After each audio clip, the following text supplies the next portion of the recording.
Hello and welcome back to another Omniheroes video. In this video we're just going to go through Nightmare stages 1 through to 25 and we'll see how quickly we can get that done. First things first, let's jump in and let's build a team. So it looks like we do need 2 Monarchs on the team to activate this dodge. So I will build a team of Monarchs and then we'll jump straight in.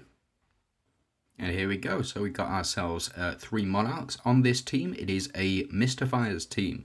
I would say Mystifiers are probably one of the easiest to build around, specifically because you do get 2 of these Monarchs, which come relatively free to play. That is Dullahan and Telos. You do have Gaia, Mulan, and Astrid, all available in the Oracle shop as well. Astrid is a unit that you should be prioritizing, primarily because of her passive. So just in case you don't know what that passive does, if we have a look here.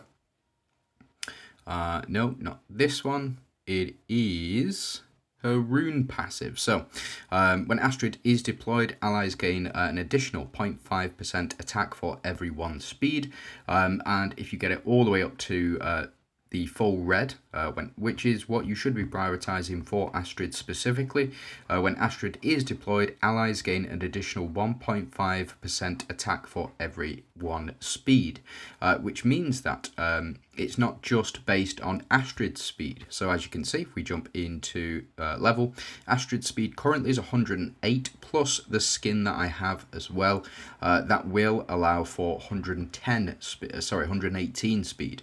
So Astrid herself will gain around 140, 150 percent attack, whereas somebody like Dullahan, for example, if he will load, there we go.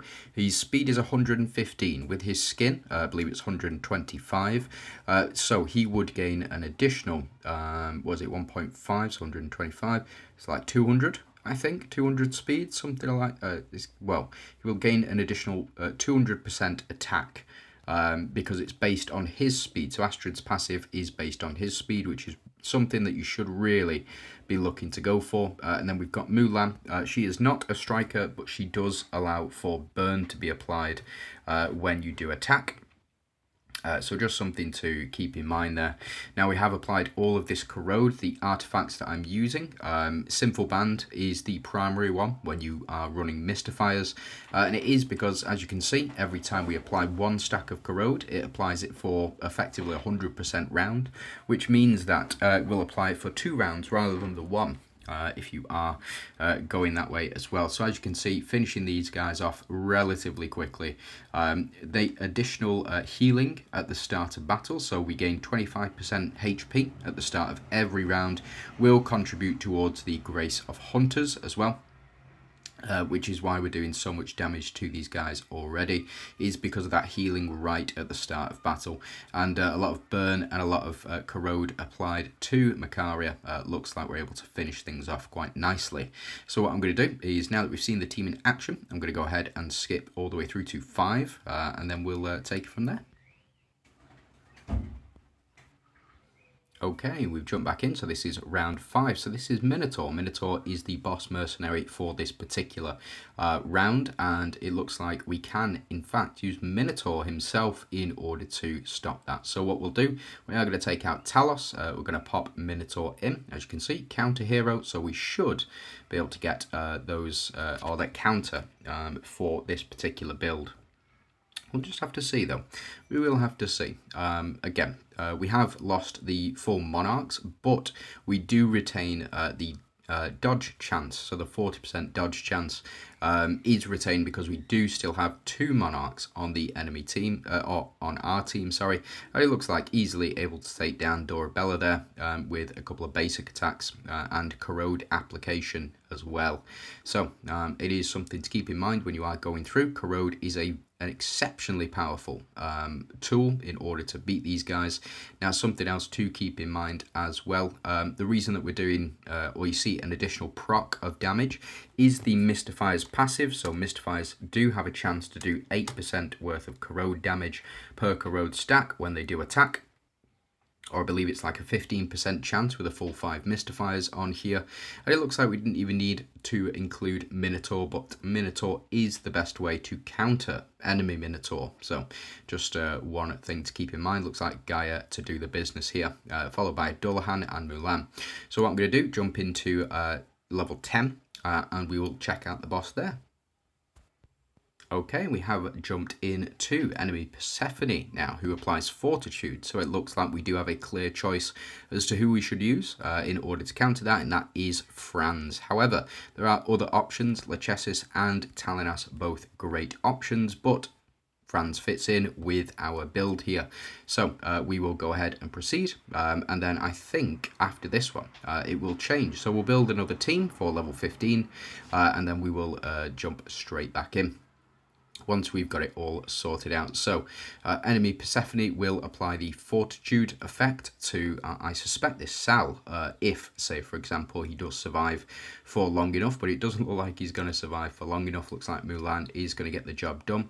Remember, every time we apply Corrode, we do proc Gaia's passive as well. So every time we apply Corrode, Gaia firstly applies another stack of Corrode, and also will increase damage reduction and also increase our damage output for every Corrode stack applied. I believe it's up to 1000% damage reduction. That would be nice. An additional 1000% damage, and as well, it is a 60% damage reduction. It looks like Dullahan to finish things off here. Absolutely spot on. So we'll take that. Looks like Dullahan is MVP, followed by Mulan and Gaia. So we'll jump straight into the next one. We will have a different team build, so I will go through that very briefly.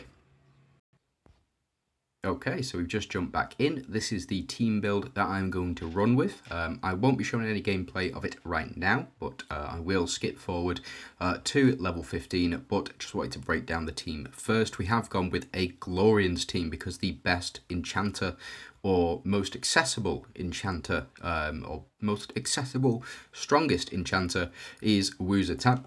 She is very, very powerful. I would say that Eudora is probably the strongest of the enchanters, but if you do not have a copy of her, because she's not super accessible and only available once a season and only available on Oath Recall, so a lot of free-to-play players will not have a copy of her. However, Wuzatan is available within the Oracle shop, and people should be picking up copies of her because she is the strongest Glorian, in my opinion, anyway. Other people have differed on that. However, the rest of the team, Lily and Leah, we have there for protection. We do have Nawi to link up with Lily and Leah, and also to provide additional attack support. We have Ariana as our second enchanter, a reasonably slept on unit, Ariana.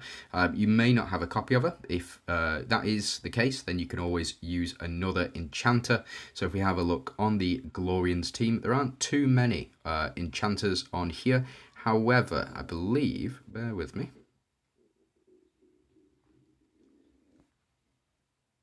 Yes, you have Corolla instead. So if you were to not have a copy of Ariana, you can run Corolla in this spot instead, another enchanter to get your dodge or full team dodge, but you can also run Ariana. I'm choosing Ariana because the deviant synergy, or at least the royal synergy that she does share with Wuzatan and Seraphina. Another one, Seraphina, very, very strong, very, very powerful indeed. I've recently got her up to, I believe I have her up to 12 stars now. Yeah, up to 12 stars. So got that additional proc, but she's there primarily for the healing to play into this passive here, Grace of Hunters. So the quicker that we can get all of that healing off, the faster we can build up that additional 250 million attack and defense as well. So I'm going to jump in and I will see you on round 15. And here we go. So we have got up to round 15. Emily seems to be the active skill user, so we don't really have an enchanter on here besides Arkdina. So what I'm going to do is I'm going to take out my Arkdina, and I will also pop in my I'll take out Ariana and pop in Arkdina. Now, Arkdina is another enchanter, somebody you can run as well. You can take out Wuzatan. You could build an Avengers team in order to counter this particular stage. You've got your 2 enchanters there, or 3 for Dio Chan. and then you can just run any of these other enchanters, not enchanters, Avengers, and you should be able to pass through. However, we are going to stick with the Glorian's team that we built, so that would be 3 enchanters. You've got Ariana, Seraphina, Wuzatan, Arkdina, and Nawi as well, keeping the relics the same, relatively accessible relics as well, and these are the artifacts that I'm going to run with this team. You do have the Splash Axe, you have the Shield, you have Pursuit Dart, the wings, and the increased speed as well. The wings will give everyone speed, increase the chance of casting ultimate, scaled twice by 0.15%. So if you do have 100 speed on a unit, you will get an additional 15% chance to cast your ultimate, and then every time we crit, we will also do an additional strike as well. So if you do crit, you do have a chance to ultimate 3 times on round 2, but we'll see. So mixing and matching synergies like this, typically I don't recommend it, but because we are looking to counter Emily and do it as quickly as possible, we can run Arkdina in this spot. Arkdina, relatively underutilized unit, and the reason that a lot of people don't run her anymore is because of her rune passive. Now, a lot of people thought her rune passive was going to really pop off with the introduction of Althea. Althea allowing that was quick. Althea allowing for units to revive as quickly as possible. There's no stall, there's no waiting around for Avengers units to be revived. Arkdina's passive allows for her to revive an infinite number of times so long as your revive count is +4. However, it doesn't interact very well with Althea's passive. So, is what it is. What I'm going to do, just carry on blitzing through, and we will get to 20 and just check out how well the team does there. Okay, so we've hit a bit of a snag. So the counter units here are not part of the Avengers team, and none of them are enchanters. Not Avengers, Glorians, sorry. So none of them are enchanters. So I'm just going to build another team in order to beat this, and we'll just see how it goes. Okay, so we've just built another team. This is a 4 enchanters build with Merlin as our counter hero as well. As you can see, we have countered because we have deployed Merlin. So the basis for this particular team is an Enchanters Dooms team. You have Helios, who is available in the guild shop. You have Athena, who is available also in the guild shop, I believe. Oh no, the Yggdrasil shop. She's available for 18,000 coins, very strong. Ophelia, who you should be picking up from the Oracle shop. Ophelia is a very required piece for late game. She's really powerful, and we do have the new Snow White, or the last season's non-DD unit as well. Snow White is, I've got reviews out on my channel for her, but if you don't know what she does, after Snow White takes action, she has a 100% chance to make 2 female enemies attack each other with a basic attack 1 time, and when Snow White's HP drops below 30%, she enters dark form, so for every 5% HP lost, her damage is increased by an additional 20%, so can do a lot of damage if you have built her right. Now, I have also gone for Splash Axe, gone for the Undying Shield, Pursuit Dart, and then this one I've not talked about so far. Dealing reflect damage has 25% chance to trigger Sanctuary for 1 round. That will give your team invincibility, or at least reduce damage taken to 1, so it does make it much more likely that you are going to survive. And we do have the speed boots as well, just as an additional protection. So we'll pop Helios in this front row, Snow White on the back row, Ophelia and Merlin on the back row as well. Now relics, I've gone for Lance. Lance has become readily available throughout the entire game. It's phenomenal how lax the devs have been with gatekeeping this relic. It is such a powerful relic that you should really be chasing it as much as you can and selecting this relic over the majority of the other free-to-play relics as well. Feeble targets have a 100% chance to take double damage. This means that your units will do 2 attacks rather than 1. You will instantly restore 100 energy, and also applying Feeble to all enemies, reducing damage by 80% for myself, but I believe it's reducing damage by 30% at lower star levels as well. We do have the Whirling Blade, which is one of of the better Dooms relics or middle Dooms relics as well. And we do have Famine Scales for the additional healing. As you can see, there are no healers on this team whatsoever. However, we do require healing to proc the Grace of Hunters as well.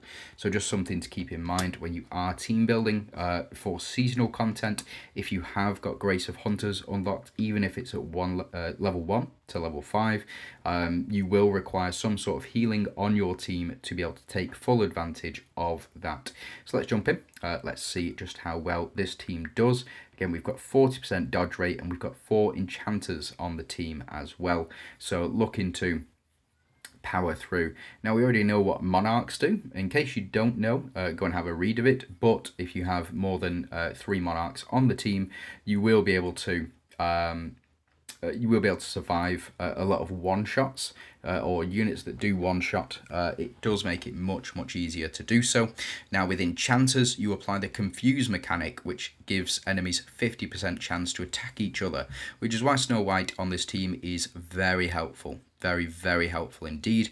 And as you can see, we are dodging a lot of these because we do have the Grace of Hunters. Now we have applied Sanctuary a number of times as well, which is why Helios took no damage there. So we do get to, so you see Snow White pop off. She does double attack because of the lance that we've got. We applied that in Feeble.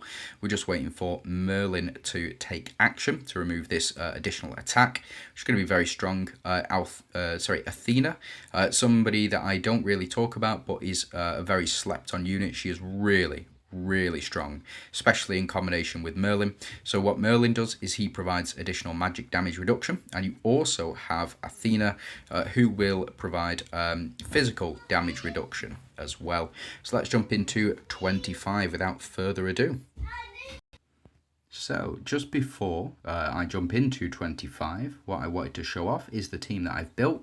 We have to use Glorians, but because we've already used Glorians this time round, we had an Enchanters team with Woo on it. Instead, what we will do is we will power through with this team instead. So we do have Lee, Lillian, Leah, and Audrey on the team. They are the Monarch synergy, so we will get 3 Monarchs on the team, and we also have 2 strikers as well. Chang, a relatively new addition to the Oracle shop. She is very good, especially with the changes that have been applied this season. It just means that whenever she does her ultimate attack, she will also apply Phantom Illusion. Bear with me 1 second. Flipping heck. It's like my kids know when I sit down to record. It's like when I sit down to record, my kids, they just decide to they both need a wee and a poo. It is what it is. So Chang, she has been changed this season. Each time Chang takes action, there is 100% to cast ultimate. This effect triggers 1 time per round. And then each time Chang casts her ultimate, increase the attack and max HP of herself and a random ally by 20%, stacking up to 10 times. And it is this one. So Chang deals 540% magic damage to frontline enemies and applies Phantom Illusion to 1 random enemy for 3 rounds. So works very well in combination with units like Wu Zatan, who do rely on Phantom Illusion to do what they need to do. But in this instance, we don't need Wu Zatan on the team. What we'll do is we'll have our 3 Monarchs, our 2 strikers building up their own attack. And we'll also have Seraphina trigger to allow for that healing. Again, it's really important to have a healer on your team when you are going through these types of events, so you can build up as quickly as possible rather than going through incremental healing and just general healing. You will do much better if, say for example, you do have a dedicated healer on the team. So as you can see, we have stolen Minotaur, which just means that we are that Chang has applied that Phantom Illusion effect successfully as well. We do apply all this healing. That will benefit Audrey very much so. We increase our attack and we increase our defense. We just increase our attack with Audrey. But something else to keep in mind that Lillian Leah, we saw that they applied hindrance to the enemies, and what that does is it stops enemies from gaining buffs. That also does include things like the attack and HP up from Arthur, from Elisha, and stops Genesis Glow from being applied for Gaia as well. You proc that by purifying enemies, as long as you've got unique runes on there as well. It's a bit more complicated, so I won't jump straight into it, but we will jump straight into 25. Now, is immune to all damage but loses 1 HP when performing a basic attack. Also gains the ability to increase damage reduction of Nightmare Oracle. Attacks all enemies dealing 60% damage, loses 1 HP. Increase the boss's damage reduction by 15% when deployed on the battlefield, and applies 3 stacks of Holy Shield on the boss per round. So let's jump into this. We'll see what this boss does. Yeah, effect accuracy reduction rate. We've got crit rate reduction, so you're not critting this boss, and you're not going to be able to, or you shouldn't be able to, get him out using effects like corrode and reflect as well, dealing 50% damage when enemies' debuffs reach 5, 10, 15 stacks. They will receive an additional 50%, 100% and 200% damage respectively. We also have, for every 2 allies lost, its defense is permanently reduced by 20%. So if you do take out both of these, it will gain an additional 40% damage increase. So every 2 allies lost, and these guys go down probably around 10. So those final 5 rounds, you are going to be able to do much more damage to this boss. But we'll see. So let's jump into it. We do have 5. Now, this team isn't going to cut it. And I know this for a fact because both Chang will only hit front row, and Lee will only hit front row as well. Audrey does hit everybody, but you can't just be relying on one unit to hit this boss, very often, because you're just not going to be able to output the damage required. So let me pause. I'm going to build another Glorian's team, one that I think will be viable to win for the majority of players, and then we'll jump straight into it. And here we are, so we are back, and I have changed the team up ever so slightly. Not changed any of the artifacts, still keeping all of these the same, and keeping the the relics the same as well. We're going to pop Audrey in this slot 1. We're going to pop Lily and Leah in this slot 2. Wuzatan is here primarily for the damage reduction. So Wuzatan will provide 75% damage reduction when she is deployed, or she has... If you do not have her epic runes, it will be 75% damage reduction, or a 75% chance for 75% damage reduction. We've got Nawi in this back middle slot. The reason that Nawi is in the back middle slot is because she will attack the back row unit directly opposite her whenever she does her ultimate and her active skill attacks, which means that you're going to get more hits on this boss. And you also have Seraphina on the team as well. The reason that you have Seraphina on the team, again, is because of the healing. Now, I'm not too sure whether or not you can steal this enemy's Holy Shield. So it says 3 stacks of Holy Shield on the boss per round. But Audrey is very good at stealing Holy Shield. So something that you might not know about Audrey, just in case, let's jump in. Audrey deals 540% physical damage to all enemies and has a 100% chance to seize all types of shield and Holy Shield as well. So whenever you attack this boss with Audrey, you will be stealing his shield, hopefully. That's the tactic anyway, but we will see. If we can't beat this boss using this team, we will use a different team, which might is very good. It's very good. But we are just trying to outlast the enemies. So as you can see, we don't have the 3 Monarchs, so our entire team technically is vulnerable at this stage. But enemies don't seem to be doing altogether too much damage to us right now anyway, and I just need to see whether or not Audrey can hit this boss and steal all of the Holy Shield protection, because if it is the case, I would be very interested to see. Nawi does not proc here. That is probably a good thing. We do need Nawi to build up a bit more before we can really start to do a lot of damage. We do get Wuzatan here. Wuzatan may potentially steal.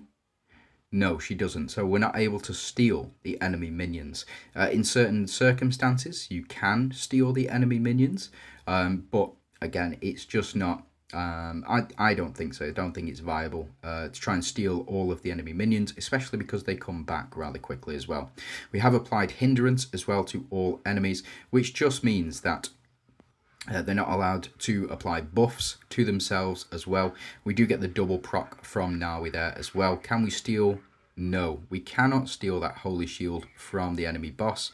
We do get a triple ult from Audrey, and she hit all 3 times, so it's just not viable to steal that Holy Shield from the enemy boss. So we're just trying to outlast these enemies at the moment. So as you can see, going into round 3, enemies have lost about 3/10 of their health, just something to keep in mind, and we are looking to do as much damage to this boss as possible. Now, what I might need to do, I might need to change things up. Again, the team that I want to run, or the team that I think will be able to beat this boss, is going to be a Mystifiers team. So if you are having trouble beating it with a Glorians team, because Glorians, I think, currently are one of the weakest teams because they don't really have a stacker. You've got Isis in Avengers, you have Gaia in Mystifiers, you have Arthur in Dooms, and you have Elisha in Ethereals. So it's just Valianters really, and Valianters have Pandora. Pandora does a lot of work in that Valianters team, but it is just Ethereals that we are waiting on a stacker for. So it is what it is. Now, I don't think we're going to be able to break through this boss's Holy Shield. He's got 29 stacks of Holy Shield here. We'll go through to round 10 until these minions die. And then we'll have to see. So every time consistently we are applying the hindrance on enemies as well. And now he has, I think that is the 4th time she's procced. So we won't see any more procs from Nawi, unfortunately. It is what it is. But boss gains that Holy Shield as we go into round 6. And let's see whether or not this team can prevail. Again, I don't think we can. There are just plenty of ways to do massive amounts of damage to this boss, but it is through indirect damage, unfortunately. So, tell you what we'll do, we'll go ahead and because I want to see whether or not it's actually functional, or it's relatively functional. We're in round 7 at the moment, and how long have we been going? 27 minutes. Right, let's go ahead and skip this. Yeah, unfortunately we weren't able to get through that boss's Holy Shield, so what we will do instead, going to build another team which will take this boss right down. And here we go. So as I said before, Mystifiers I think are going to be the best option for this particular boss, because we do need to remove as many of those Holy Shields as possible. The way that we do this, we increase the corrode stack limit with our Dullahan. We also apply as many corrode stacks as we possibly can to this boss. So as you can see, he's got 5 stacks of corrode at the moment. We are also using Sinful Band, so increase the corrode stack limit effect by 20. So we are up to 30 stacks of corrode potentially to be able to apply to this boss. The Sinful Band will also increase the duration as well, and it looks like we have taken one of the enemy minions down. How do we do that? I don't know. Honestly, I don't know how we took that minion down. That's weird, but we were able to, so it is what it is. We will apply all of this damage, all these corrode stacks. It's going to be irrelevant, primarily because we're not applying it to the main boss.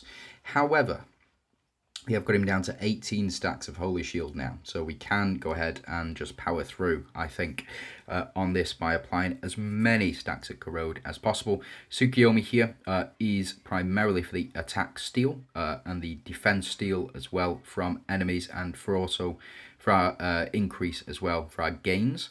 But we are looking to apply as many stacks of corrode to this boss as possible, and that's what we're going to start to do now. Dullahan got a double ultimate and triple ultimate as well. That is thanks to Astrid's skill, or Astrid's power. She does allow for 2 ultimates to be cast for the second. If it's a second ultimate cast in a round, then we will be able to apply that corrode. Now, as you can see, we are up to how much burn?